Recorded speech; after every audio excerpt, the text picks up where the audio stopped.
It is Friday, January 4th, 2019. It is 8 p.m. Pacific Standard Time, and so you know what time it is. It's time for a little bit of coin metal. And it was a very interesting Get Your Ass Kicked at Jiu-Jitsu Friday. We covered some standing stuff today, a little bit of self-defense action. I really enjoyed it quite a bit, and honestly, I do not get enough work on my stand-up. I definitely need to be getting in some open mats and doing nothing but the stand-up portion of the fight, because I really feel like that's a part of my game that I haven't been focused enough on, and like I've said before several times on this show, you know, that's where the fight starts. It starts on your feet, so you know you got to be working it. But anyway, last time around, the time before that, I sparred with one of my compatriots, and we did start in a standing position, and I did take her down, and it was with a, I can't even remember the type of sweep that I did, but I did do it a little bit hard, and so that's at least one reason to go over my stand-up extensively, is just be able to pay a little closer attention to where I'm putting my opponent and how that's impacting them, because you know, like I said, I did kind of take her down just a teeny tiny too hard. Not like I didn't really like, you know, pick her up and then throw her down or anything like that, but the impact was a little bit more than I should have let. You know, I should have done a little bit more to ease it a little bit. But today, like I said, we were working some stuff that was more self-defense and like entry into a takedown kind of setup, and we did a full sequence of action, reaction, defense, and then finality of the guillotine choke. But we ended up with the Von Flue choke, and you know what's really funny about it is, I didn't know it, but that's like that choke is perfect for my way of operating. You know, because it's one of those where your hand ends up in the right position a lot of times. You know, and or at least mine does. And as a matter of fact, I really like to control my opponent's contact with the ground, if at all possible. You know, so like I really like to lock down one leg and use it to control their movement if they're on top, or if they're on the bottom. I really like to have some sort of grip on you, you know. And my typical thing is to get my arm under your body. You know, if I can get my arm under your body, I've separated you from the ground, and that eliminates a lot of the options you have with regard to, you know, bumping off the ground with your shoulders or your hips or anything like that. And, you know, so when you're trying to set up certain submissions, I find it's better to eliminate as many of the options as possible with regard to resisting your will. And I found myself in the position enough to utilize it that, you know, I really like to take down as many of the options as possible. You know, it's like, you know, when I am on stand up, I don't know why, but when I go in for a double leg, 9 times out of 10 I will trap the arm. I don't understand it. It's just that it's automatic, where I want to trap the arm in my arm, so that, you know, after I've taken you down, I do have at least control of that arm. You know, like I can grab your belt and keep that arm contained for something else a little bit later on, maybe a Kimura. Which was really funny. I saw the potential in what we were doing from the side control position. There was one of the things we were doing to get out, and you end up in side control, and I'm trying to think of the sequence of events. You get the person in a guillotine, but you don't get them like fully sealed on it. They're trying to escape it, and or it might have been from the escape position that I ended up going for a Kimura, where I had my opponent, like they were underneath and they were trying to get a Kimura on me, and I trapped the hand. I grabbed the wrist that was around my neck, and I hooked the other arm around and pulled them up, and then I got my leg over their head and tried to go for that badass Kimura. But it seemed like there's something just a little bit glitchy on it, and I'm gonna have to work on it. Because I actually had to pull them up into the right position in order to get that Kimura, and I don't know that it would have worked out quite as well if we weren't just fucking around. If it was something where we were actually like sparring or competing, I don't know that I would have the right position to do it from there. I don't know. I'll have to work on it with an open mat or something. But anyway, it was very, very educational. And that Von Flu choke, like I said, I really like to get one of my arms, overhooking, behind the neck, behind the back, and so like to seal it up, and then arch up on my toes and finish off that Von Flu choke. That doesn't seem like it would be too much dissimilar from anything that I'm currently doing. I'm gonna have to try that out sometime soon. Anyway, let's go ahead and throw down into some music. And as far as where we're gonna go on subject matter, I'm not entirely certain. I got a ton of tabs open in my browser, so we got 1,000,000,001 directions that we can take ourselves today. And well, I'm feeling the need for some body count, and I feel this coming, man. And it's gonna be coming. So here it is, the Ski Mask Way, First Dance, here on Coin Metal. Police are hunting for 2 suspects in a violent home invasion. They are worried that these men... And that was System of a Down with Needles. Yeah, and it seems like as many fucking stories as I get in tabs on my browser, like no matter what, while I'm doing this first music break, I'll come across something that's like it's completely pertinent to something else I might have wanted to have been talking about, and so it all kind of congeals together. I guess that's one of the reasons why I like doing the show as live and as raw as I possibly can, because stuff is just changing so fast around us, and yet some things are staying the same. It's like the more things change, the more they stay the same. Was one album by Machine Head, and boy, has it ever proven true. But anywho, I'm trying to find this fucking article that I wanted to start with, but I do have others that kind of... here it is. And like I said, there's a lot of shots being fired, and this first one, this is like the first thing I saw today, and of course, considering who it is and considering exactly what he was saying here, I had to laugh to myself. And so here it is. It's on ccn.com. And let me check and verify, because these guys actually like to aggregate shit. No. Alright. Anyway, here it is. Crypto shill John McAfee. I haven't paid a tax return in 8 years. Crypto bull John McAfee threw down the gauntlet to the U.S. Internal Revenue Service and dared the agency to come after him for tax evasion. McAfee, 73, confessed in a stunning tweet storm that he hasn't filed a tax return in 8 years. Why? He explained, number 1, taxation is illegal.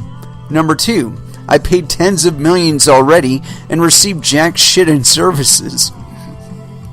3, I'm done making money. 4, I live off of the cash from McAfee Inc. 5, my net income is negative. McAfee then claimed that he's, quote, prime target for the IRS before defiantly challenging the agency to pursue him. Here I am, he goaded. I have not filed a tax return for 8 years. Why? Taxation is illegal and all the other things that we already listed.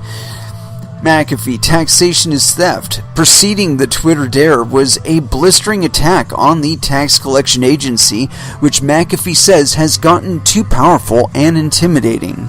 Quote, "It now destroys us," he lamented. No one will fuck with the enormous power of the IRS. It emerged as an SS-like intimidation arm of the government during Prohibition, when drinking alcohol was a crime. Unable to buy legitimate alcohol, the public relied on family stills. From destroying stills, it now destroys us. Couldn't agree more, sir. Before that, McAfee provoked the IRS, saying, quote, "I have prepared my entire life for this battle. We will not be able to shrug off the yoke of this corrupt and insane government without a struggle." Quote, "I am challenging the agency responsible for fueling our government's madness, the IRS. The IRS will not sit idly by. I know this, but I have prepared my entire life for this battle. We will not be able to shrug off the yoke of this corrupt and insane government without a struggle." Hours earlier, McAfee lambasted the agency, saying taxation is theft. It is unconstitutional. Couldn't agree more, sir. It is unclear what McAfee meant, as he has a reputation for being eccentric and a history of making bizarre Twitter rants. Actually, the biggest problem that people have with understanding Mr. McAfee is he speaks very literally. Yeah, that's it. He's very, very transparent in what he says. If you bother to listen to what he's saying, he's very, very explicit in what he means. If you're having trouble, it's because you're trying to infer a whole bunch of bullshit that just ain't there. Anyway, continuing on. I'm done trashing the SEC. Let's move on to the IRS, the agency that takes from you an average of 3 months of your labor for each year. First, taxation is theft. It is unconstitutional. Prior to the Civil War, there was no income tax, yet we managed. Stay tuned for the truth. 2008 crisis wiped out $100 million fortune. John McAfee is a cybersecurity pioneer who created the McAfee antivirus software program. At the peak of his wealth, McAfee's net worth topped $100 million. After the 2008 U.S. financial crisis, McAfee claimed he lost most of his fortune. McAfee now charges about $105,000 to post a tweet, according to his website. This earned him an unsavory reputation as a crypto shill who will promote anything as long as he gets paid. As a result, McAfee has sometimes gotten himself in trouble over his tweets. In May 2018, he was forced to apologize amid revelations that an ICO he endorsed and had plagiarized its website content and white paper from another project. John McAfee endorsed ICO apologizes for plagiarizing content from blockchain taxi platform. In June 2019, McAfee, a libertarian, announced that he planned to run for president in 2020. He later admitted that the announcement was a PR stunt and that the only platform for his presidential campaign would be to promote crypto. IRS. Crypto investors must pay taxes. Meanwhile, the Internal Revenue Service has stated with investors who earn money on their cryptocurrency holdings must pay taxes on their gains. In February 2018, the IRS ordered top crypto exchange Coinbase to turn over data on 13,000 customers. What's funny about that? Do you know how many customers that Coinbase has? It's like millions. Anyway, continuing on. On February 23, 2018, Coinbase sent a notice to all affected users on its website. Coinbase notified a group of approximately 13,000 customers concerning a summons from the IRS regarding their Coinbase accounts. Bitcoin advocate Andreas Antonopoulos bemoaned his fate on Twitter. Received notice from Coinbase today that my account is one of the 13,000 that they will have to turn over to the IRS under the court order. Not surprised, I knew I would be in the group. In case you were wondering, I've filed and paid taxes for my Bitcoin income gains/losses. Yeah, okay. Many Coinbase customers were upset that the IRS received their accounts' records. Some thought that because crypto is decentralized and largely unregulated, they're immune from taxation. Actually, for the most part, you are, except for at the on-ramps and off-ramps such as Coinbase. Anyway, continuing on. Other users were upset that Coinbase had not given them advance notice that they would have to file taxes on their crypto investment gains. Ron Paul. Crypto should not be taxed. I agree, sir. In December of 2018, former U.S. Congressman Ron Paul urged the government to abolish the Federal Reserve and exempt all cryptocurrencies from taxation. Ron Paul blasted the Fed for manipulating interest rates, saying these artificial market machinations cause recessions. Paul said the only way to avoid a Fed-created recession is to let people use alternative currencies like Bitcoin and to exempt crypto from taxes. I agree. That's certainly one good approach. Another, of course, would be to use your Bitcoin like a baller and just avoid all the how should I say it, on-ramps and off-ramps where they're able to monitor your crypto activity. And there are several ways to do it. And as a matter of fact, there was an article posted on, I guess it was medium.com, where they noted explicitly how exactly you can use your cryptocurrencies in such a way that you could be like a baller. Anyway, I'm trying to find the article for that, and I do have other stuff that I want to talk about too, but here we go. This is like the kind of like the setup for it, and this is on the bitcoinist.com. How to use Bitcoin anonymously. Article gets banned on Medium. And this is by Emilio Janis, authored January 4th, 2019 at 1700 hours. No indication of time zone, but yes, penis. Publishing platform Medium has allegedly jumped on the censorship bandwagon that is, after suspending an account which posted a Bitcoin anonymity guide. Whilst Medium has not confirmed the reason, several Twitter users have claimed previous account suspensions based on crypto-related content. Storm in a teacup. So what can have incurred the wrath of Medium so much that they felt it necessary to wield this ban hammer? Fortunately, the author reposted the article elsewhere so we can read it and find out. Even more fortunately, I'm going to paraphrase it so you don't need to bother reading it yourself, although we are going to read some of it. The article has the disclaimer that you may not agree with, so you are welcome to read something else instead, if only Medium allowed us the same freedom of choice to read it in the first place, huh? Let's begin. Privacy is a fundamental human right, although government agencies are increasingly trying to curtail this in the name of security. Because some people use Bitcoin for nefarious reasons, they want to monitor all use. But only for your own protection, of course. So how can we eschew their benevolent intentions and secure our own privacy? Keeping your privates private. The article recommends also always using cash for buying in and out, never using a service that requires AML KYC. These regulations just tie your physical identity to your Bitcoin address and do little to prevent money laundering. In fact, as confirmed by Bitcoinist on a regular basis, the vast majority of money laundering occurs through banks. This guide also stresses that the same Bitcoin addresses should never be used more than once. Reusing Bitcoin addresses is the virtual version of spreading an STD. Yes, it is. Whilst this is an amusing metaphor, it is hardly contentious and pretty much standard advice. Oh, and as we're giving good advice, don't use wallets with bloom filters, and do use an anonymity network or VPN.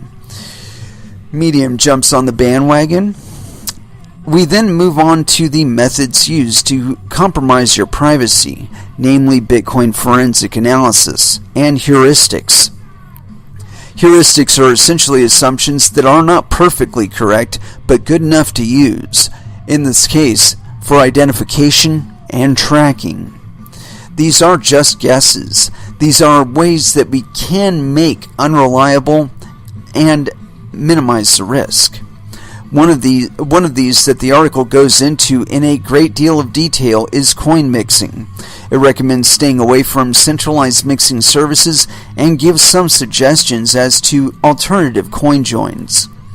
The guide sits somewhere between basic good advice and perhaps slight overcaution for most users. However, there is little in terms of content that could be considered contentious or worthy of a suspension. This being said, the links in the article do all seem to hit pages with endless loading loops. Even typing in the website address to get the homepage or any page other than the reposted article suffers the same fate. It is possible that these questionable links could have caused a suspension, and it is not recommended to click any of them. Nevertheless, there seems to be a growing trend towards deplatforming by PayPal, Patreon, etc., and it would be sad if Medium was to also take this path. What other methods can you share for increasing Bitcoin privacy? Share below. And let's see if there are any. Show us some comments. And one new comment. Medium has suddenly become irrelevant. Yes, I couldn't agree more. Yeah, if they're going to act as censors, they don't need to be used, really. I mean, I feel like it's one of the things about the internet is we're supposed to be free to exchange ideas as we wish. And this treatment of such activities as being by default some sort of criminal activity or some sort of subversive activity, sometimes subversion and camouflage and things like that are the essential elements of survival, and at least persistence in any kind of ideological sense. Anyway, I got this article, and I want to go into this because oh shit, it's got a PDF version even. Ha, cool. Let's see how many pages this bad boy is. It's a few, but there's a lot of pictures and shit, so that's cool. Anyway, but yeah, I think that the push to try and de-anonymize crypto, it's like one of those last gasp kind of things. They haven't gotten to major enforcement actions yet, but they haven't really been pushed to it yet. And I think that we're kind of being corralled to the point where they're going to end up going broke trying to eliminate the anonymity in cryptocurrencies and elsewhere on the internet. People that are intent on not disclosing their identity are going to go through to the trouble of not disclosing their identity, or at least making it very, very difficult to tell exactly who they are.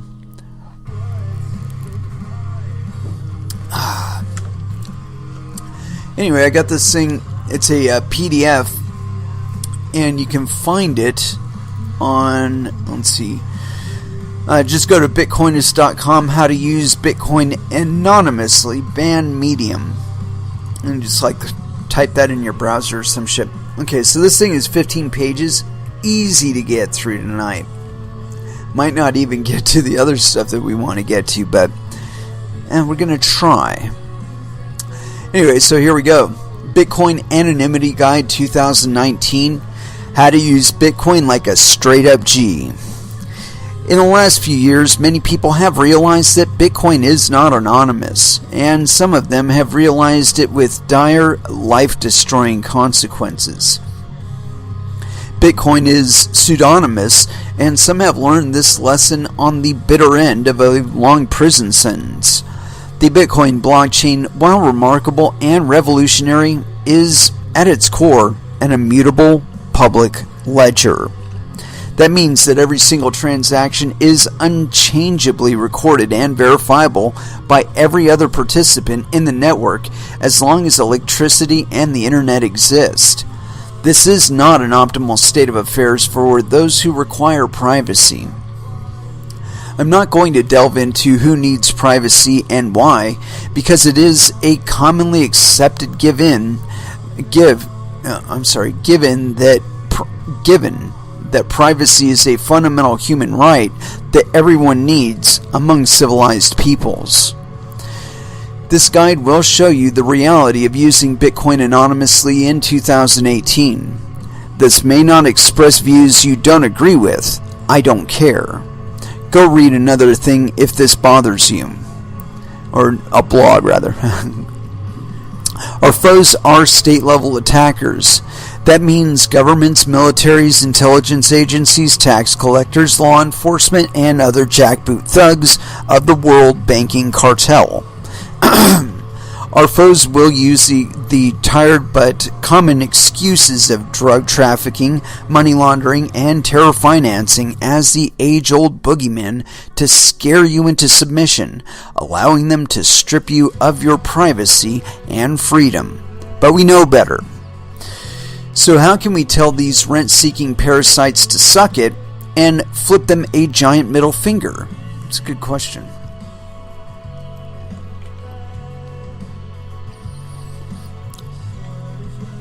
How can we spread financial freedom and privacy in the name of a truly free market? How can we promote economic liberation from the yoke of a debt-based economy, ensuring a better and more prosperous future for every man, woman, and child worldwide? I thought you'd never ask. Step 1. Always use cash to get in and out of Bitcoin. Never, ever use any service that requires AML KYC. This is how law enforcement ties your real name to your Bitcoin address. Exchanges are more than happy to cooperate. They didn't used to be, by the way. BISC, B-I-S-Q, is the best alternative for buying and selling Bitcoin without AML KYC. It is a decentralized peer-to-peer Bitcoin exchange that lets you buy and sell Bitcoin with a variety of payment methods. AML/KYC, or more precisely known as anti-money laundering/know your customer laws, assholes monitoring life, killing your creativity, are completely idiotic. I couldn't agree more. It doesn't prevent any money laundering or terrorist financing and creates an onerous regulatory burden on businesses who have to comply with extraordinary so-called regulatory agencies in order to operate. Oh, and more importantly, they also endanger you because they're associating your funds and your financial information in a probably less than secure way with your physical address, your social security number, your phone number, your email address, i.e. everything that a skilled social engineer needs to acquire everything else about you. Continuing on. AML KYC regulations are designed to create an unnecessary paper trail instead of actually stopping crime from occurring. It's nothing but a slightly more polished presentation of common, quote, mob-style racketeering with suits and ties and licenses. Indeed. Contrary to popular belief, terrorists are funded by governments, and money laundering is not a crime. Is a non-crime. Even if you believe that money laundering is a criminal act, banks are the biggest perpetrators of this crime. And that's true. That's absolutely true. every time that there's some major drug ring or whatever that's busted, invariably you find a bank that is willingly taking their money to offer up as collateral against loans. Continuing on. If you buy or sell Bitcoin from an exchange which has all your AML KYC information, you must anonymize your coins. The disruption and innovation that Bitcoin offers us is to get rid of these middlemen interfering with the market, the money supply, and the economy overall. We can now transact directly peer-to-peer with nobody taking a cut or trying to interfere. Unless, of course, you're doing your transactions off-chain, and then that reintroduces all of those threats. Continuing on. This is the actual end result of AML KYC. No personal freedom and total financial surveillance for everyone, while terrorists and criminals operate with impunity regardless. In other words, AML KYC is garbage.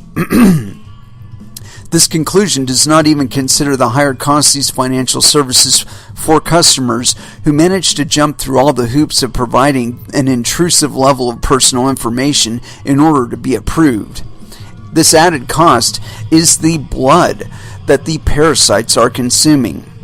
It is a direct consequence of the regulatory compliance costs these businesses face. After all, a tick needs to suck the blood from its host. Step 2. Never reuse Bitcoin addresses, not even once. Reusing a Bitcoin address is a massive privacy and security risk. It makes it easier for blockchain analyst agencies to use heuristics to de-anonymize you, as well as others who may have transacted with you. Reusing addresses is the virtual version of spreading an STD. The best practice is to use a new Bitcoin address for every single payment you receive and never send money twice to the same exact Bitcoin address.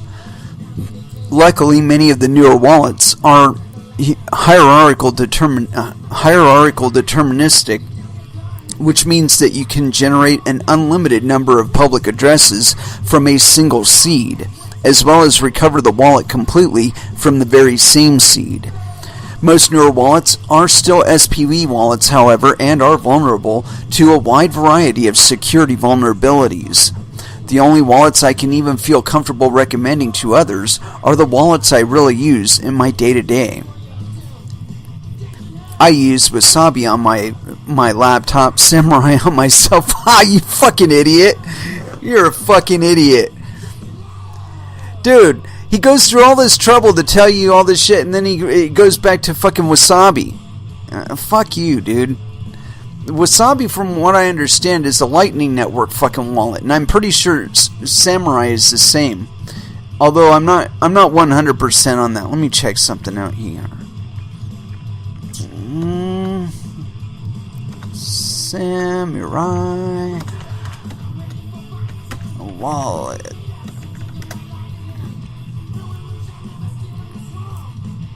Let's see here. Samurai wallet home. A wallet for the streets, blah blah blah. A modern wallet for you keep your transactions private, your identity masks, and your funds secure. Let's check some stuff out here. Features. Full offline mode. Samurai works under any network conditions. It's an attractive option for those interested in creating ultra-secure wallet services, blah, blah, blah, blah, blah. Segregated witness. Yeah, that's a negative. Fuck you. I don't want to use that. Smart miner fees. Miner fees are the cost of doing business on the blockchain exchange. They are an incentive for the miner to add your transaction to the block, as well as a mechanism to prevent spam. Samurai Wallet has the best-in-class miner fee estimation. Make sure your transaction, blah, blah, blah. Dojo Trusted Node. Unless you run your own full node, you are trusting someone at some point. Until now, it has been difficult to run your own full node and still enjoy the convenience of a mobile wallet. Dojo changes everything, blah, blah, blah. I'm trying to find out whether or not this thing is custodial. Let's see, batching is what? Yeah, okay, so they're batching. Scramble pin, stealth mode removes blah, blah, blah. Remote SMS commands, blah, blah, blah. Ricochet. Opt in and you make them completely wipe or recover your wallet over us. Oh, that's interesting. Open Dime supported, blah, blah, blah. See, I'm trying to find out whether or not this is just Lightning. Because from what I understand, there is like the option.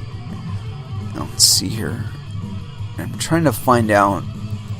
Let's see, Dojo Node. Dojo Trusted Node. No hassle Bitcoin node that seamlessly connects to your wallet. Coming early 2019. In other words, they don't have it yet.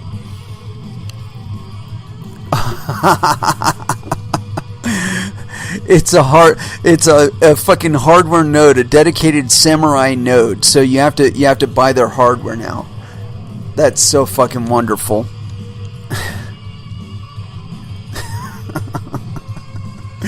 Okay, I'm done with these guys. This is bullshit. And let me look at Wasabi Wallet really quick. Yeah,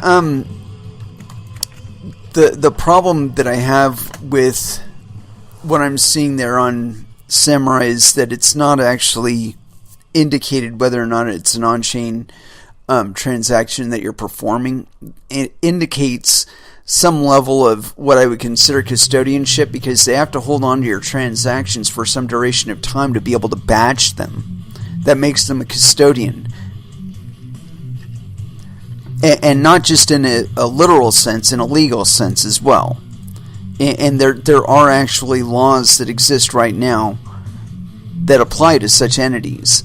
And I strongly doubt that Samurai Wallet is actually doing anything like that.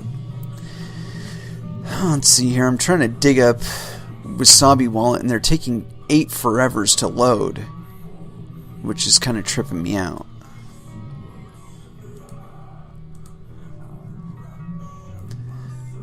Let's see if it'll actually load. It's going backwards in Google. That's interesting. Wasabi Wallet.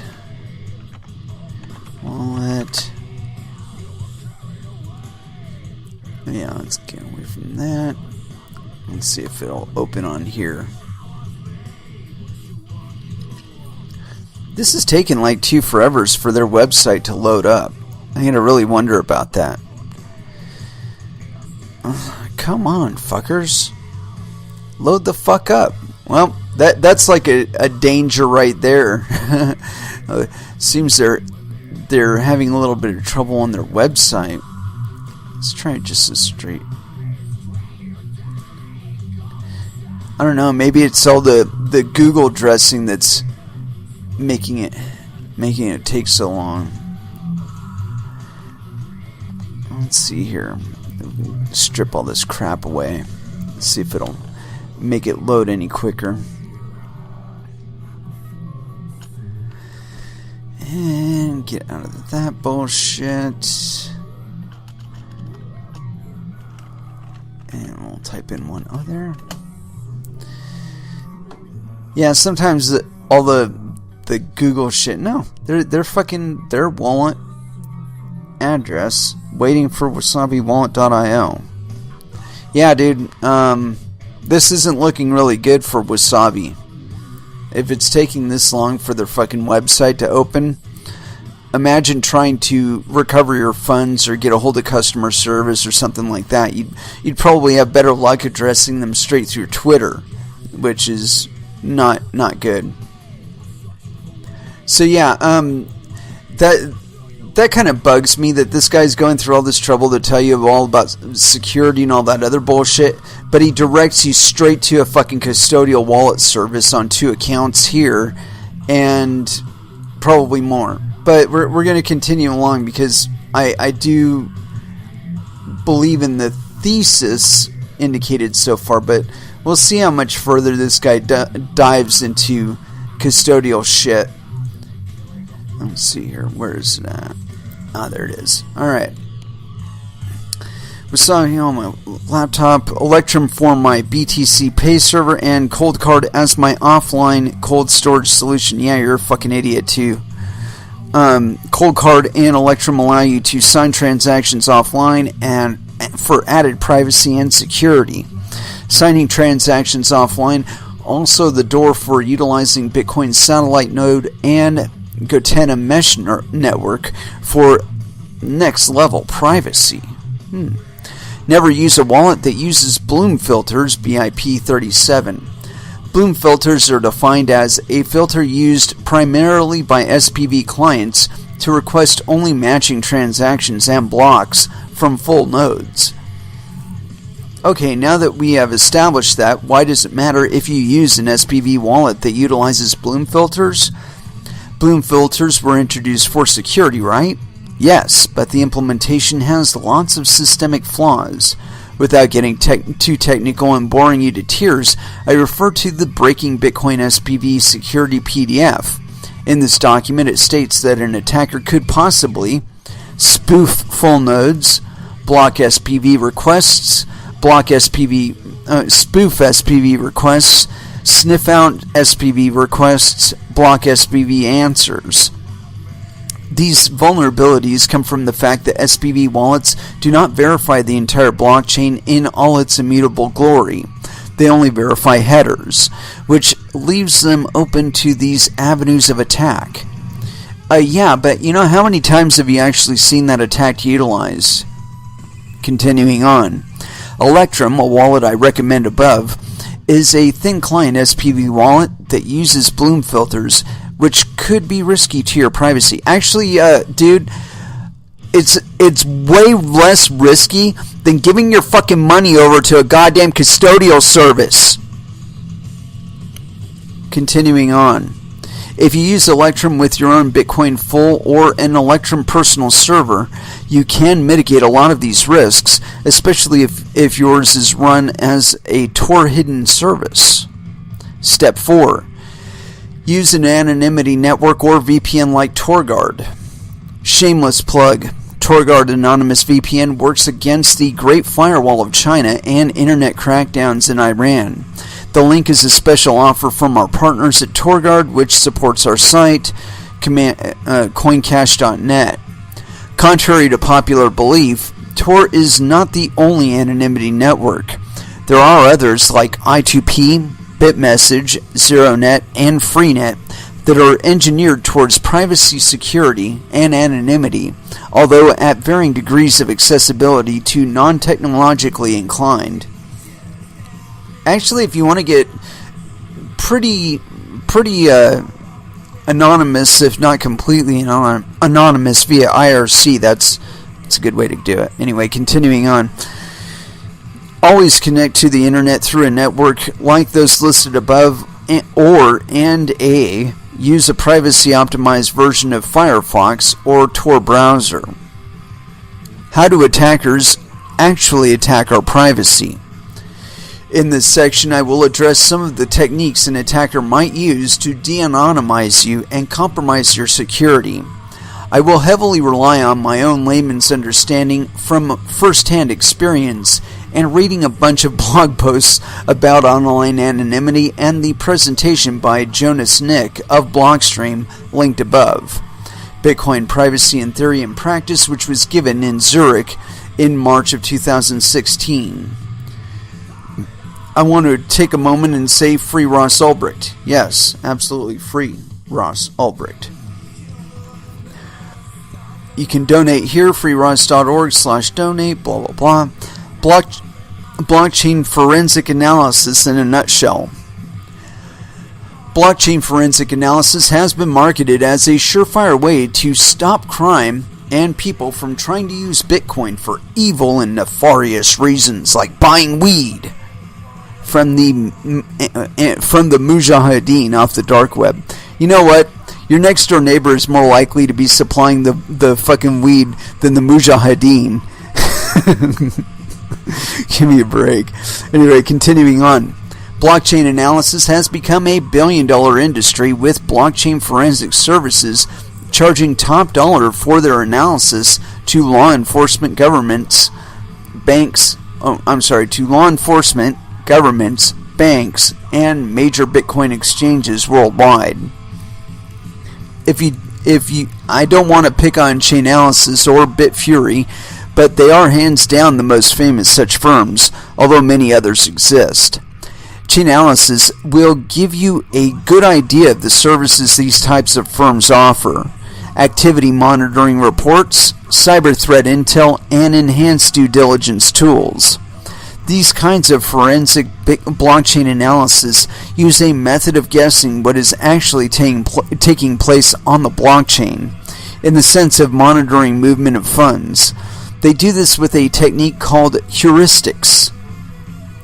Jonas Nick claims a 70% recall rate with his blockchain analysis, which means that with one single Bitcoin public address, you can discover 70% of your wallet. While this is concerning, we can use tools to attack those heuristic assumptions and make them invalid, allowing us to take back our privacy. Okay, so what are heuristics? Heuristics are basically imprecise assumptions that are precise enough for the job at hand.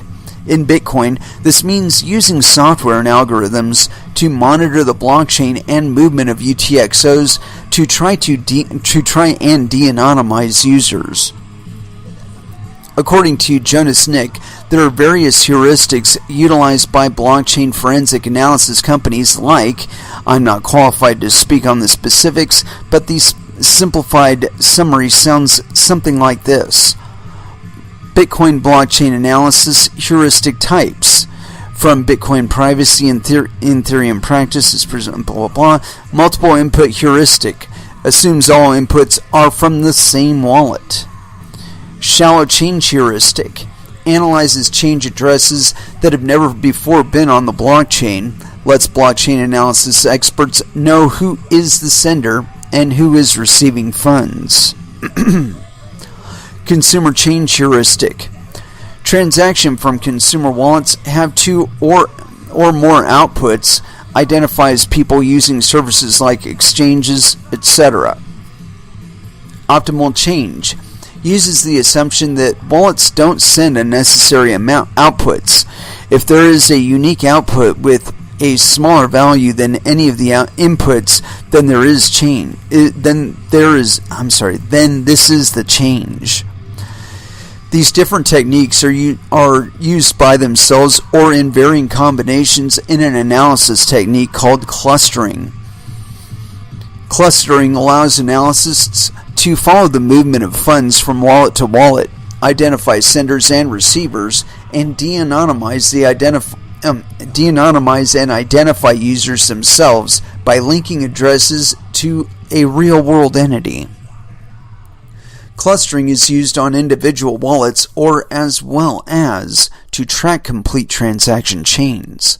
Since heuristics are just assumptions about what's actually happening, they can be attacked by making those assumptions fundamentally unreliable. Privacy-conscious wallets like Wasabi and Samurai have incorporated such features into the wallets themselves as countermeasures to blockchain analysis. For example, Samurai has Stonewall, Ricochet, and Paynims, which make transactions in such a way that many of these heuristic techniques become invalid and uncertain. Cool, you could probably introduce a lot of those into an Electrum-based wallet, and then you can avoid having to give your fucking money over to Samurai or Wasabi. Wasabi has so many privacy-protecting features that I will cover them in its own section. What can we do to minimize risk? Number 1, run and use a Bitcoin full node so you can broadcast and verify your own transactions.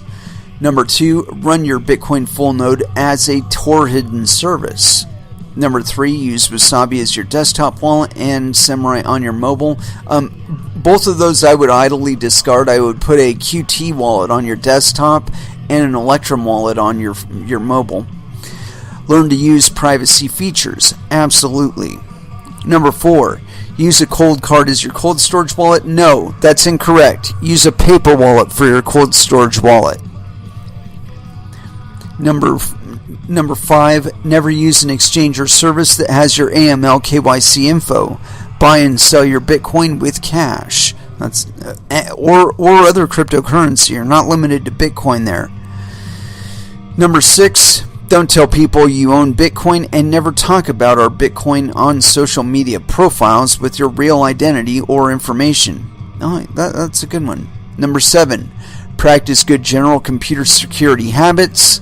Number 8, use CoinJoin or a mixing service to break heuristic links to ownership of UTXOs and maintaining a sufficient anonymity set. 8.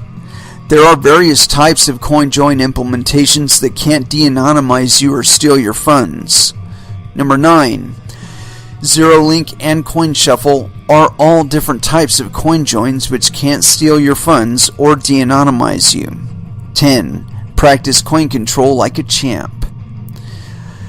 Why you should stay away from centralized online mixing services. There are various Bitcoin mixers or tumblers that are in use by denizens of the dark web. Some are complete scams, others are legit and charge a fee, and still others selectively scam their customers. You cannot trust these services. Actually, you can't trust anyone, but we'll go on from there. Even if they don't rip you off, you have no idea how they are actually mixing your coins if they are providing sufficient anonymity, and you have no guarantees that they are not de-anonymizing everyone themselves. Using a mixing service is extremely risky. There are safer, more secure options called CoinJoins. What are CoinJoins? CoinJoins are a method of obscuring ownership of UTXOs by joining the inputs and outputs of many people into a single transaction. If the inputs are all the same size, it makes it impossible for blockchain analysis to tell whose coins are whose. It was first proposed by Bitcoin core developer Gregory Maxwell in 2013. There have been various styles of CoinJoins which have been deployed. They all follow the basic framework laid out by Maxwell, each with their own unique approach and techniques. I will take a look at a couple of different implementations and give you a quick overview of each so you can decide which one is best for your privacy needs. Join Market, battle tested, dark web approved. Join Market is a trustless CoinJoin implementation that uses maker/taker model to incentivize users and provide liquidity.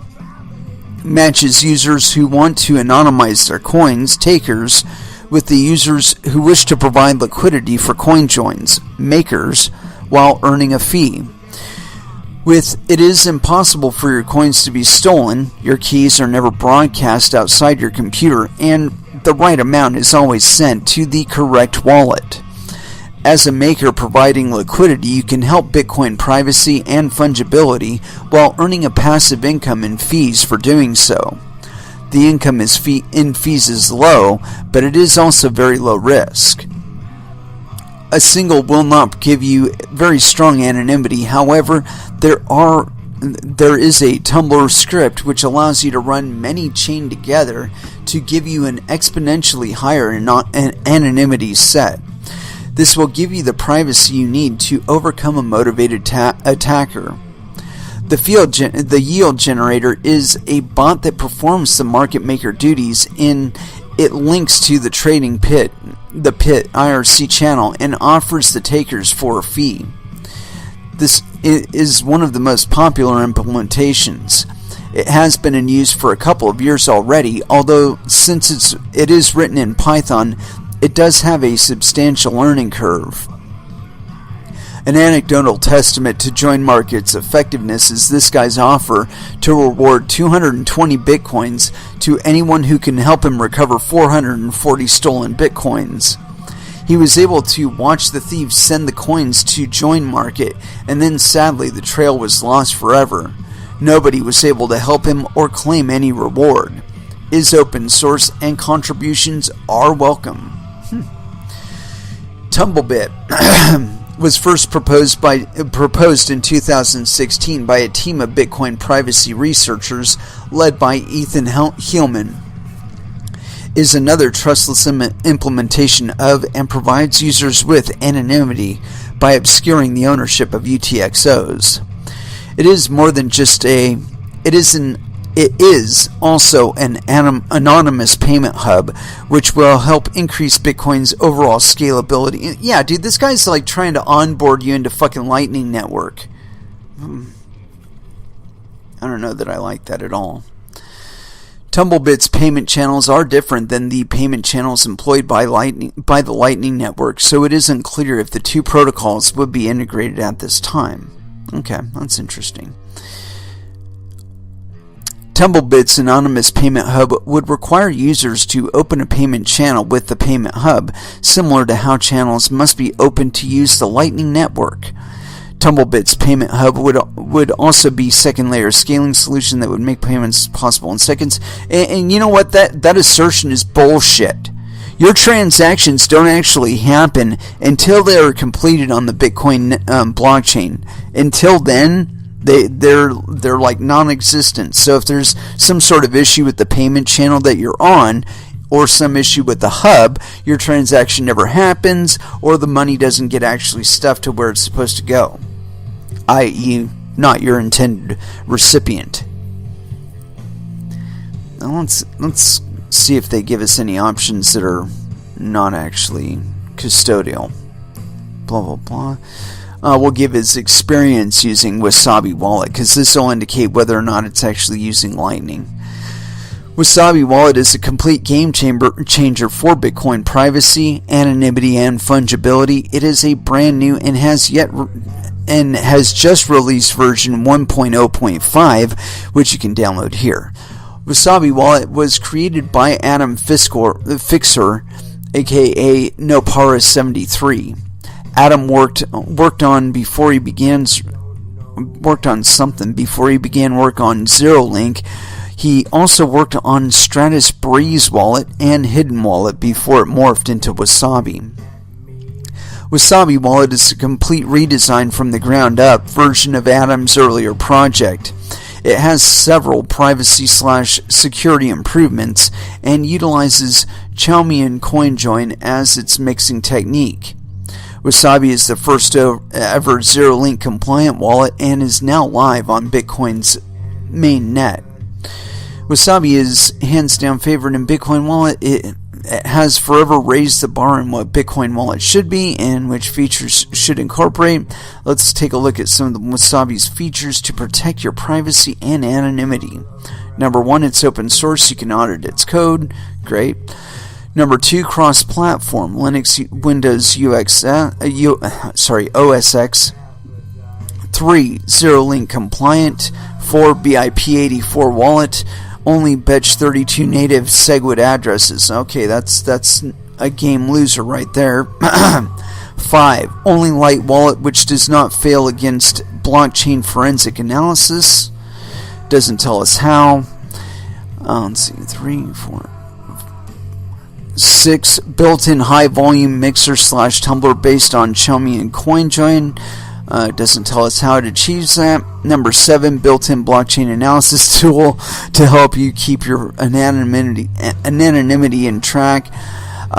8, built-in advanced coin control feature to help you manage your UTXOs with precision. Number 9, Tumbler cannot de-anonymize or steal your coins. Great. 10, extremely minimal fees of only 0.03%, so it's probably being facilitated by a host, i.e. a custodian. And 11, Wasabi has made over 2,417 Bitcoin fungible since August 1st of 2018. Yeah, big whoop-de-doo. How does it do it? That's what I want to know. Wasabi is super easy to use and makes coin control simple and easy to understand and just use effectively. It is commonly said that the anonymity of set of 50 is sufficient to evade blockchain forensic analysis. With Wasabi, this can be achieved in a matter of hours or minutes if there's lots of other users. I have been able to achieve much higher anonymity sets than this with my coins. I think the highest anonymity set I have reached is 360, which is extremely high. If I continue tumbling these coins, I could keep getting a higher and higher anonymity set. Coin control is essential to maintain this level of anonymity. which means using the tools in Wasabi to never mix UTXOs, which could de-anonymize you. It's much easier than it sounds. Wasabi utilizes zero-link framework of a pre-mix wallet, post-mix wallet. It also allows you even more control of your UTXOs by having multiple wallets in the Wasabi app itself. This means after you mix your coins, you can send them to a completely new Wasabi wallet with no heuristic links to your other wallets. It also allows you to have a wallet for each subsector of your spending, ergo, healthcare monthly, big whoop-de-doo. This also allows you to practice coin control, access all your wallets, and to control your UTXOs with surgical precision. Yeah, big whoop-de-doo. How does it do it? All in all, Wasabi has changed the dynamics of blockchain forensic analysis by taking all of your transactions off chain. Yeah, whatever. Like I said, they aren't actually giving us any information here as to how Wasabi Wallet does their shit. Let's see here. I'll state this. We pretty much came up to the end of this thing. I would state this, that there's a couple points where you lose your anonymity that this doesn't even address. Number one, your phone, the device you're using itself. If it's associated with any kind of online accounts, or if it's associated with your bill paying for your accounts or anything like that, it can be used to de-anonymize you. Your Gmail account, when you go onto the Google Play Store, if it's linked to your real name, your real address, your real phone number, it can be used to de-anonymize you, because the one you download can be tracked both from the Play Store itself and probably from Wasabi themselves, so or Samurai or whoever. So those are 2 points where you could easily lose your anonymity. So, of course, I recommend things like burner phones, or only using a public open network like over at McDonald's or something like that, with a device that you've covered the cameras and the microphones on and is on Wi-Fi only. There are several ways to anonymize yourself that this doesn't even cover. But things like covering up your cameras and your microphones on your device, that's essential. Because while you're doing your shit on the tablet or whatever, the camera could be fucking taking your picture and sending it to the NSA or whoever else. You don't know. So, cover the fucking camera. But yeah, and if you are doing any kind of like Skyping or anything like that, don't use the same device for your Wasabi or anything else like that, because again, down to the device ID itself, like its MAC address, if in fact most devices even have MAC addresses, I would believe they do. But anyway, yeah, these are points that this fucking overview doesn't even tell you. And again, it seems to me like they're funneling you right into another custodian. I mean, it's only a matter of time before Wasabi and Samurai are, if they are the type of custodians that I believe they are, before they are tracked down and subpoenaed and any of that other bullshit. Because if they're facilitating the same kind of payment methods that banks use, then they are now susceptible to all the custodial and all the money transmitter bullshit that we came to Bitcoin to get away from. So yeah, if you use an off-chain service like that, a third-party service like that, you're just going to end up incurring the same amount of tracking data that any other open program or whatever has.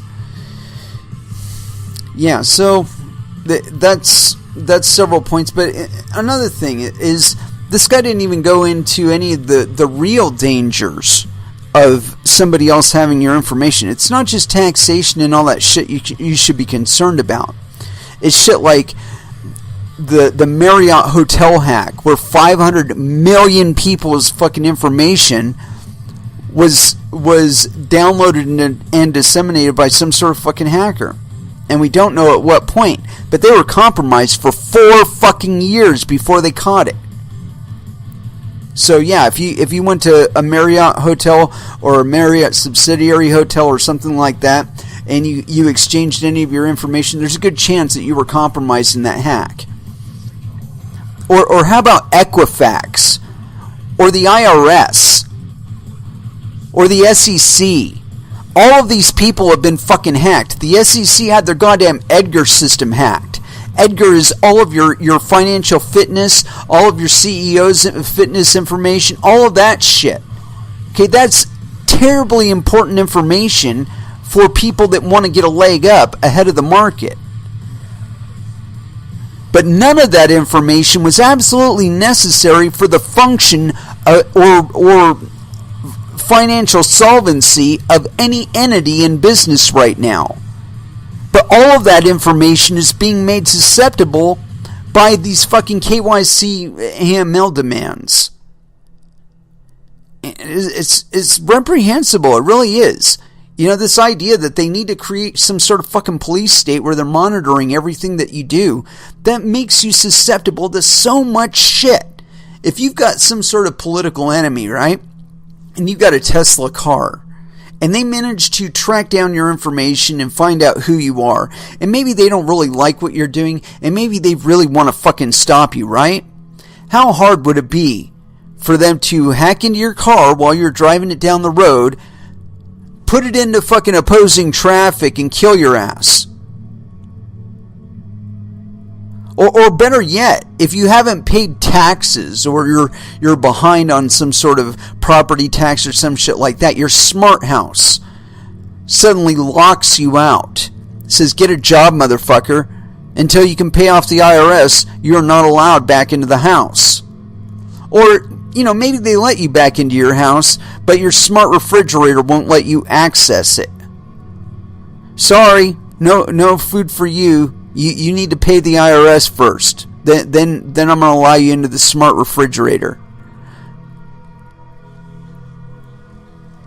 You know, and using custodial accounts, same fucking thing. Medium just showed us, you know, by banning that particular article, that if it's against somebody's interest, and they are in control of that data, they could just limit your access to it or eliminate your access to it.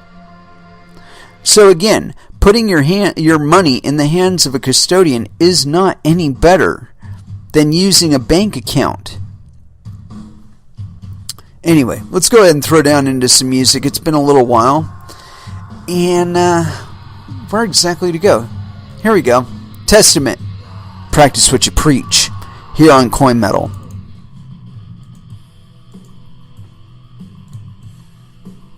And that was Fear Factory with Digimortal. Yeah.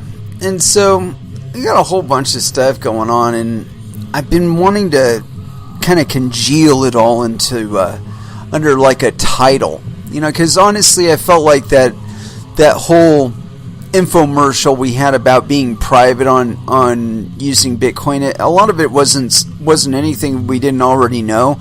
There were a few notable examples of assistant websites and services that you can utilize, and some methods available for that. And I appreciate that. But what kind of bugged me was the associations back with, again, a custodial style service such as Wasabi or Samurai Wallet. And I just want to take one moment and reply to Mr. Peter saying, he says, Apple, Google, Facebook, Amazon, Tesla stocks to be tokenized on Ethereum's blockchain. And here's my response to it. What exactly is the base for the company's shares? What are they collateralized against? And what means of tracking or definitive settlement / change of ownership or / delivery will be guaranteed by the tokens to the investor.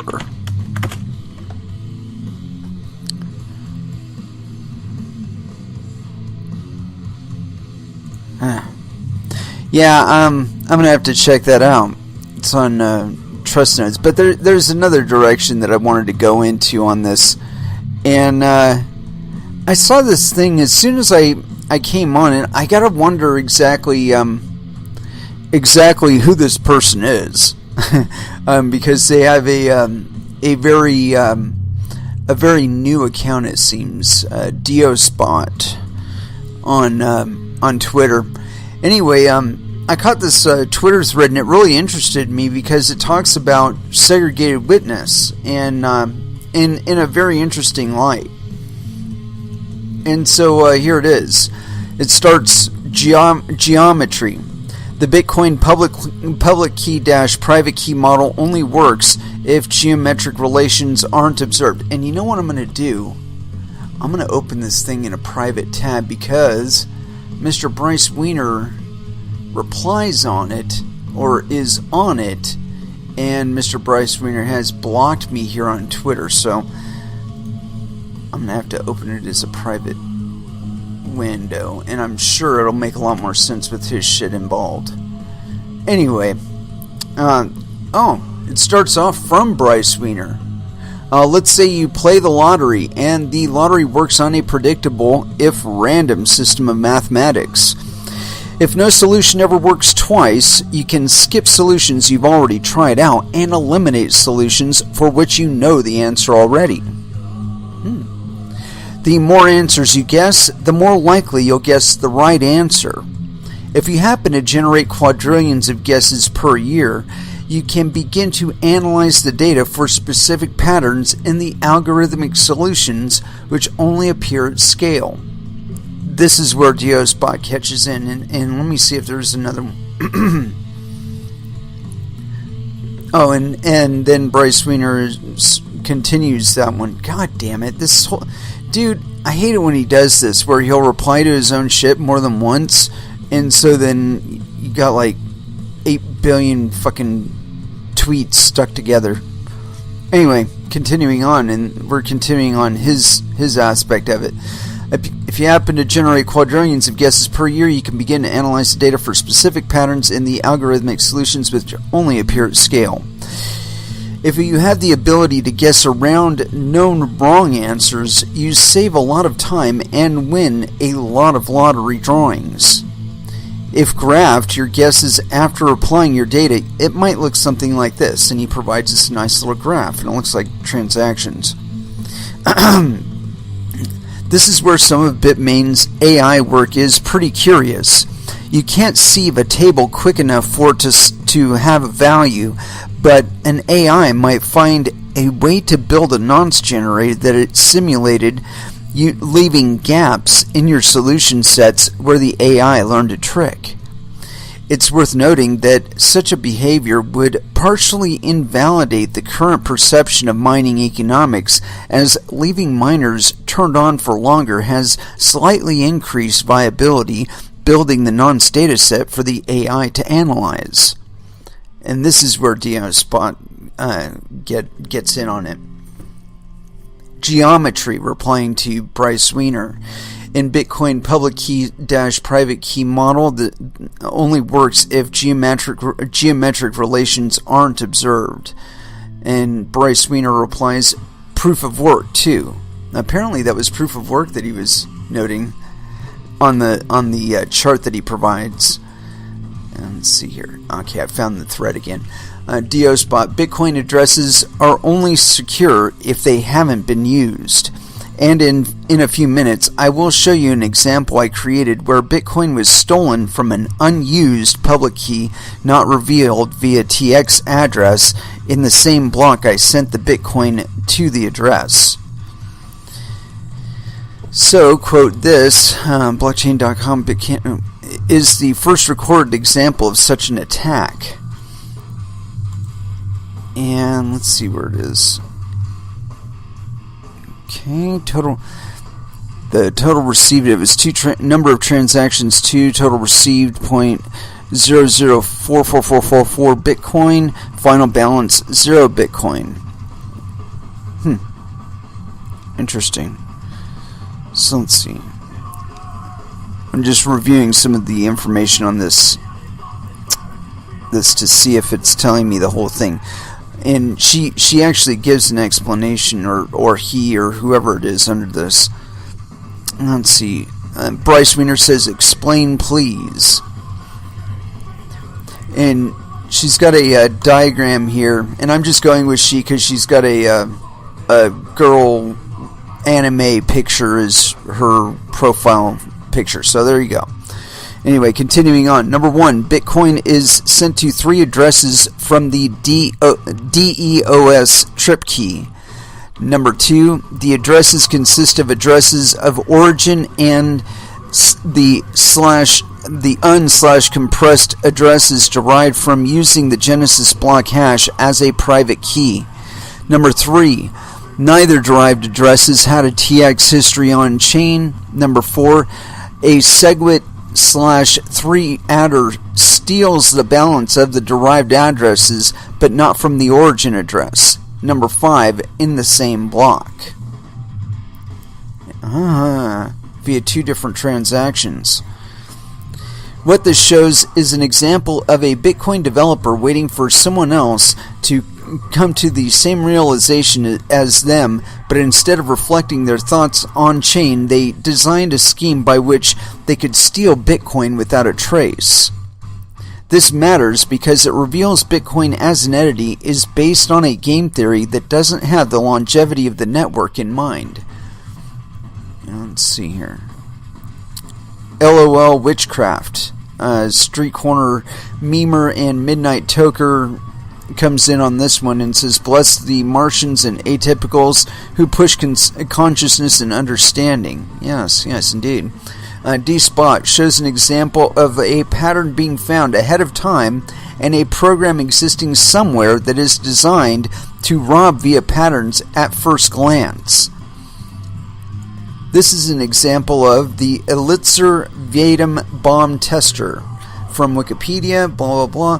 The Elitzer-Vadim bomb tester is a quantum mechanics thought experiment that uses interaction-free measurements to verify that a bomb is functional without having to detonate it. It was conceived in 1993 by Avshalom Elitzer and Lev Vadim. Since their publication, real-world experiments have confirmed that their theoretical method works as predicted. The bomb tester takes advantage of 2 characteristics of elementary particles, such as photons or electrons, non-locality, and wave-particle duality. By placing the particle in a quantum superposition, the experiment can verify that the bomb works without ever triggering its detonation, although there is a 50% chance that the bomb will explode in the effort. Let's see here. Over blockchains that I know of, and it goes A, B is questionable, and then it goes to either C or D, or both C and D. Bryce Wiener, I'm impressed. Do you have a script that creates the necessary transactions? People would die. Despot replies, I designed a program that can do this between forks for 3 adders atop Bitcoin and Bitcoin Cash. Oh shit. Bryce Wiener, if I were to restate this, it is that you found a means whereby additional addresses collision space is created as a result of SegWit. Despot replies, I have not researched this specifically, but another way to put it is, without having to talk to null C, I can determine via interaction-free measurement that the entire point of SegWit is theft. Huh. Let's open this in a new tab here. Zero knowledge contingent payment. It's possible to make payments using Bitcoin, which are this is actually on bitcoin.it /wiki/zero_knowledge_contingent_payment. Zero knowledge contingent payment. It's possible to make payments using Bitcoin which are released, and if only some knowledge is disclosed by the payee, and to do this in a trustless manner where neither the payer or payee can cheat. This is accomplished using the combination of a hash-locked transaction and a Bitcoin external protocol to set things up so that the data revealed in the hash lock release is the data they need. Protocol outline, hash lock transactions. It's possible to author a payment in the existing Bitcoin system that requires the redeemer to provide a secret which hashes into a specific value. The 0.01 output here with the blah blah blah is example of such transaction. Quote, to collect these funds, your transaction must provide a value that hashes to this other value. Used directly, like in the above example, this is insecure. Once you published the spending transaction, another node could just drop your transaction and use the password in a new transaction that pays him instead. So, the advice is that you shouldn't use a password alone. You should require a signature and a password. But then, what is the use of that? There are a couple of uses, but I'll give an example here of one that is one of the more impressive and far-out ones. Zero-knowledge proof to binding. Let H be a complete... You know what? This is actually getting way off of where we were intending to go. And let's get back to this. I can determine without... This is by Diospot. Without having to talk to null C, I can determine via an interaction-free measurement that the entire point of SegWit is theft. The TX above was part of the Dios QKD over Bitcoin protocol, and that's quantum key distribution. And then Bryce Wiener, yeah, but even that still shouldn't happen. That should be within the realm of satisfactory statistical improbability. Someone screwed something up. Joshua, SegWit is the screw up. LOL. Bryce Wiener, what is the probability of creating a transaction output that is a valid and spendable SegWit output? And that's 2 to the 128 to 1. Madness. I'm over here quoting the odds like C3PO. Diospot. Certain puzzle transactions reveal the secret needed to release the coin in their transaction when the Bitcoin TXs happen, but Bitcoin Cash is ignored because it is a darknet mixer or whatever. One can steal the Bitcoin Cash from the corresponding addresses. Urban arson, same thing work on BSV. Diospot, yes sir. Let's see here. There's more to this. Bryce Wiener. Oh, I see. It's more like a DFA side channel attack. This would then actually apply to any altcoin using the same curve as Bitcoin. Fuck. Diospot. Greater things are yet to come. People still haven't processed that Bitcoin is just direct TX assembly. And then Urban Arson, this might be why they're wanting to remove 3 addresses from BSV and go back to 1 addresses for everything. Interesting. Yes, indeed, that is interesting. I have never promoted the use of SegWit, and I've been against it wholeheartedly. Because you can tell that somebody's got some sort of design in mind when, like, that's the only option they want to talk about. You know, they want to get up in your face. No, man, you got to do a SegWit. You got to do it. No. You don't got to do nothing. You got to do what you got to do to keep you safe, not anybody else's interests. Anyway, continuing on. I actually missed part of the thread here, and so I had to go back up and click it. This is by Diospot. I designed a program that can do this between forks and 3 addresses atop Bitcoin and Bitcoin Cash. Bryce Wiener, if I were to restate this, it is that you found a means whereby additional addresses collision space is created as a result of SegWit. Oh yeah, I think we already have that. Yeah, SegWit is theft. Okay, I just wanted to make sure I've actually covered the entire thread. Let me see if there's one more to this. Over here, slightest clue of how it's done. Okay, yeah, here we go. Joshua.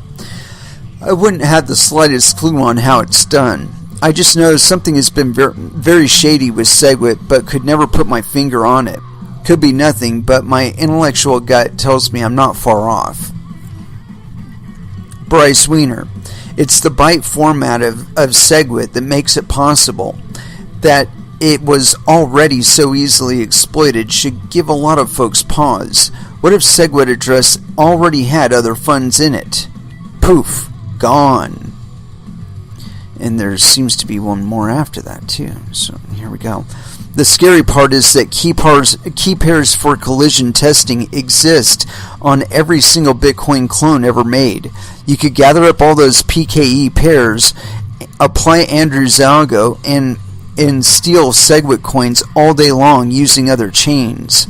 Crazy. Yes. Joshua makes the analogy of a time bomb that much more astute. Anyone know the clock's duration for this, or is this like a biblical thing? Yeah, no, a long week, eh? Yeah, so this is really interesting. I didn't know there was anything specifically wrong. I'm kind of like this guy that started in on about it. I mean, I've always thought there was something odd about separating the witness data from the transaction data. I always thought that was kind of odd. It just seemed to me that, and they were pushing this whole transaction malleability thing during that time. And you know what? Let's see here. Let's go down to the bottom of this thing. I want to add to this thread. Let's see here. Get down to the bottom. I'll reply to that one. And let's see here.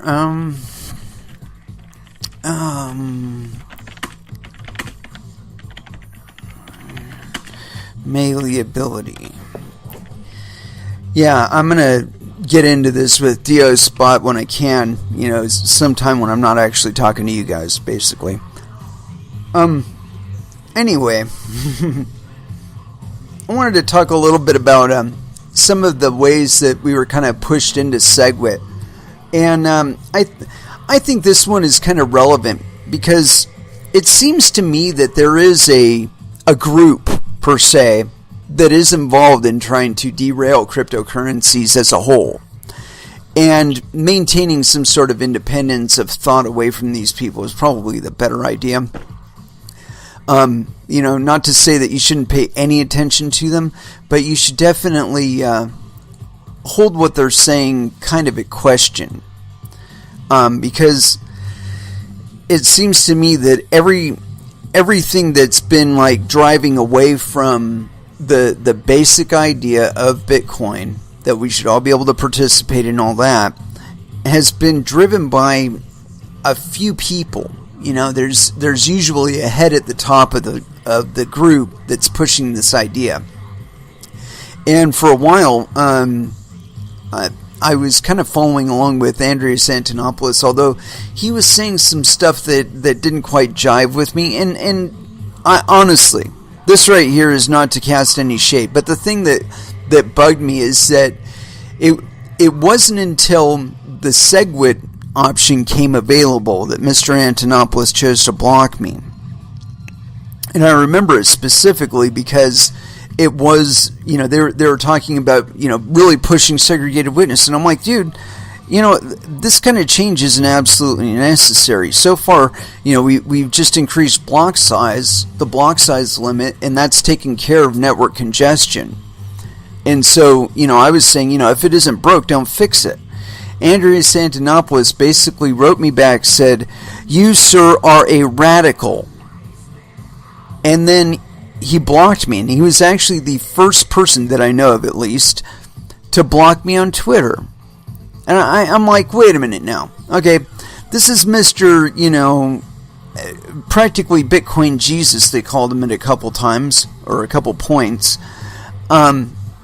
And, you know, he's all about Bitcoin, which is all about the community behind Bitcoin, because there is no quote-unquote scaling without adoption.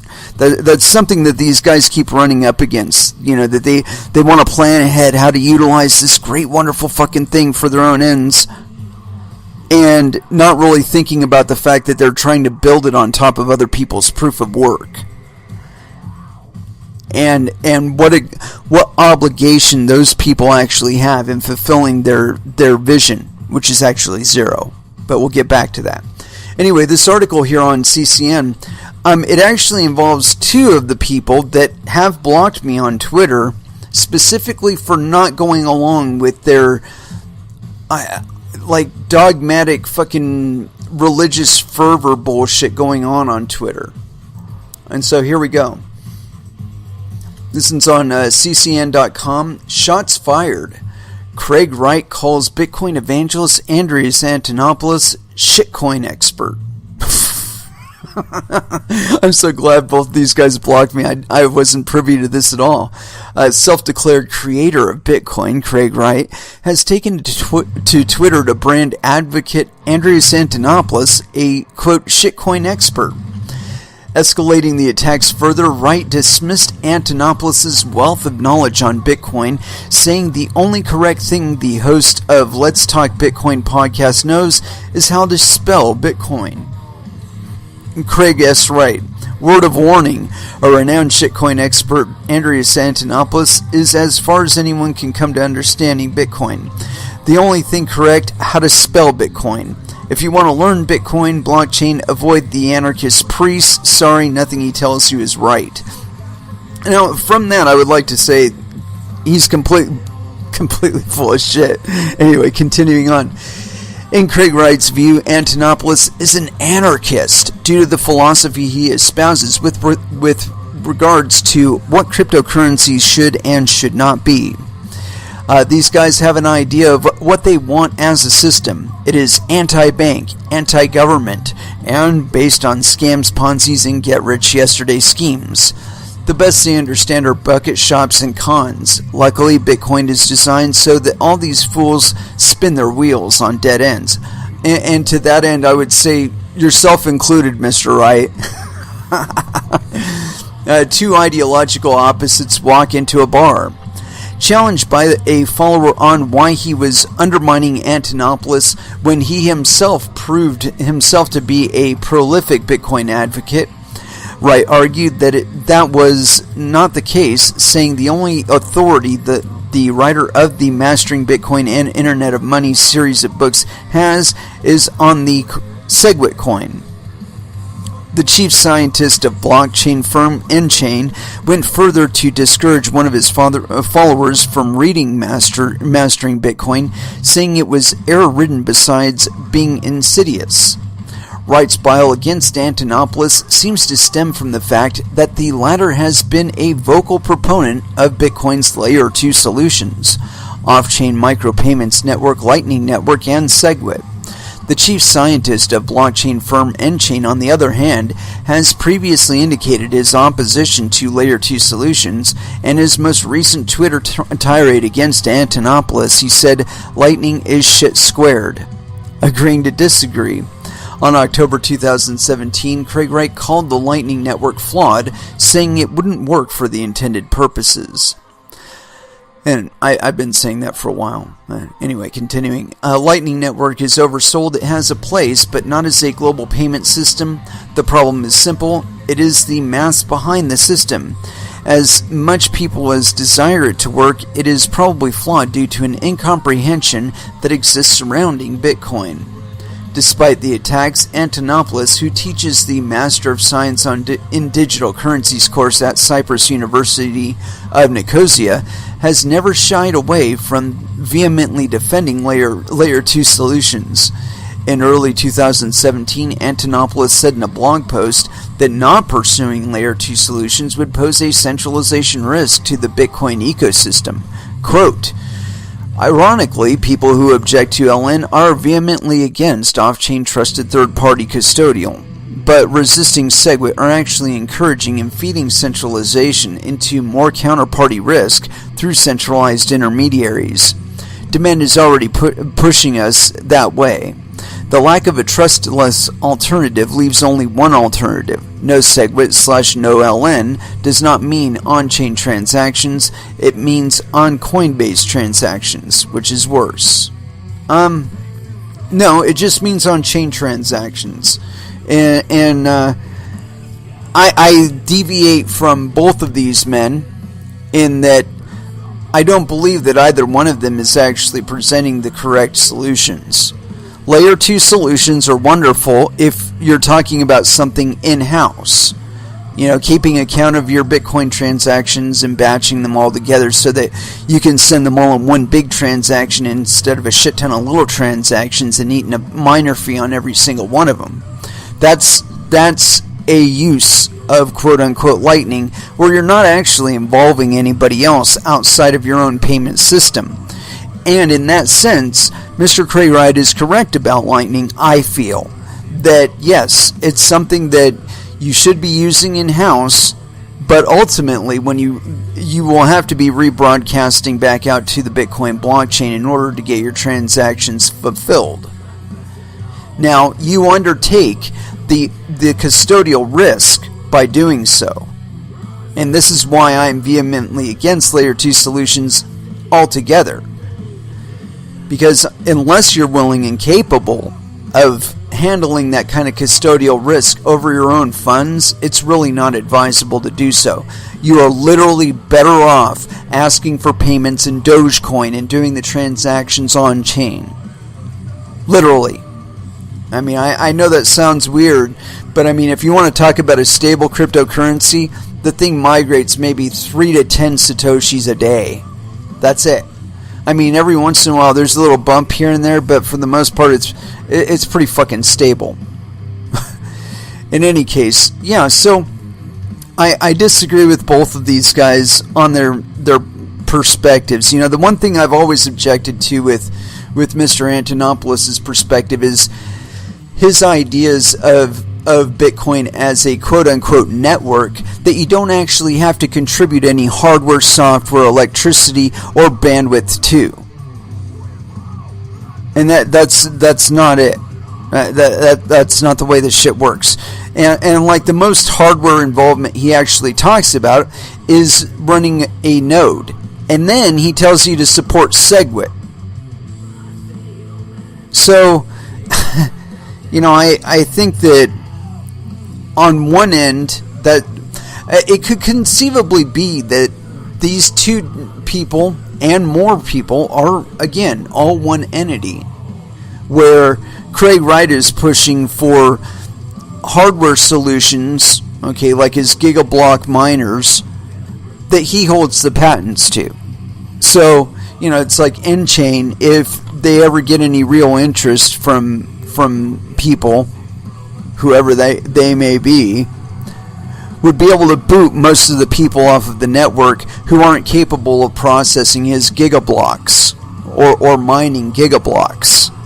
You know, if you don't have the gigablock miner, you can't mine gigablocks, and so you got to go fuck yourself or buy some of Craig Wright's miners, right? So that's one end, and then you have Andreas Antonopoulos on the software end of it saying, you can trust third parties, you know, their decentralization. And I've said multiple times on this show that you do not know who owns all of the LN nodes that are involved in your transactions if you are not performing them yourself. And again, you are undertaking custodial risk by hosting your funds on chain. I mean, off chain rather. On one of these Lightning nodes. You know, and we haven't even gotten into if there's any real kind of validity to what we were reading earlier with regard to Dios and Bryce Wiener's conversation. That to me would represent or constitute a significant risk to any transactions being utilized to get into or out of the quote-unquote Lightning Network Lightning Network. Because you got to think, your shit's going on the payment channels and all that other shit. It's not interacting with the Bitcoin blockchain. And so in the meantime, somebody hacks your shit from the back end and snatches the funds out from under it. And now when you go to cash out, now you're at a deficit. And if there was a custodian involved, you're in a deficit to the custodian, who probably was the entity who ripped off your funds anyway. Because they have the address for the keys, right? They have at least one side of it, so there you go. Yeah, kids, and that's actually going to determine our last dance, because we are coming to the end of it. But we will be back again on Monday at 8 p.m. Pacific Standard Time, and you gotta watch out for yourself, man. There's all kinds of self-interested entities. It's not just you, right? And there are far more important ways to participate in this whole ecosystem than just simply downloading a software wallet by somebody, or node software to somebody else. It's actually providing some fucking hashing power. It doesn't have to be a lot. You don't have to be out to get fucking rich. You just got to be supporting your own interests. If there's a coin out there, maybe not even Bitcoin, maybe another altcoin, one of the 2,000 that are out there that fits your particular profile of what a currency should represent in the 21st century and how it should operate in the 21st century, and support it with some hashing power. And again, it doesn't have to be a lot. You don't have to be out there to be getting rich on it. But you can support yourself. You can support your freedom out there. And that's one of the things that a lot of these articles don't even talk about. It's like there's a war of semantics going on, trying to redefine cryptocurrencies as something that you cannot participate in. And that's absolutely incorrect. You are the people that write the software. You are the people that dedicate the electricity, the hardware, and the bandwidth and the hashing power to all of this. And it is with that I want to close this out. I want to thank you all very, very much for listening. I certainly do appreciate the support. You can find me on Twitter, Facebook, also in the Discord chat room and Telegram chat room for Verge Currency. And so until Monday, I want you all to trade safe. Do your homework. Watch out for your own bunghole, because nobody else is going to do it for you. Most certainly not Andreas Antonopoulos or Mr. Craig S. Wright. And yeah, as far as our last dance is concerned, let's get back up to the top here, because it's got to be, given all the stuff that we've actually been talking about today, it's got to be Beastie Boys' Sabotage here on Coin Metal Last Dance. Thank you again for listening, and you all have an excellent evening.